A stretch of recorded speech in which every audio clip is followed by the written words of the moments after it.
गुज़श्ता रोज गवादर ढोरिया English language centre के सामने किताबों के स्टॉल लगाए जाने वाले तालिब इल्मों की जमानतें मंजूर हो गई हैं। जुडिशल मजिस्ट्रेट 1 की अदालत ने रिहाई का हुक्म जारी कर दिया है। साहिली शहर गवादर में बलोच तलबा एक्शन कमेटी की जानिब से शहर में कुतुब स्टॉल लगाए गए, जहां मकामी पुलिस ने बलोच स्टूडेंट्स कमेटी की लगाए गए स्टॉल पर कुतुब को जब्त और तालिब इल्मों को गिरफ्तार कर लिया था, जिसके रद्द-ए-अमल में सियासी और समाजी हलकों की जानिब से इस अमल की सख्त मजम्मत की गई थी। आज गवादर जुडिशल मजिस्ट्रेट 1 की अदालत ने गिरफ्तार किए गए तमाम तालिब इल्मों की 40,000 रुपए की मचलकों पर रिहाई का हुक्म दिया गया है।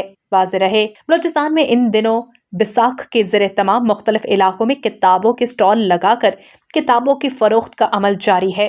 गवादर में गुज़श्ता रोज के अमल की मुख्तलिफ सतह पर मजम्मत की जा रही है और कहा जा रहा है कि किताबों को जब्त और तलबा को किताबों से दूर रखने का अमल बलोच मुआशरे को जहालत की जानिब धकेलने के मुतरादिफ है।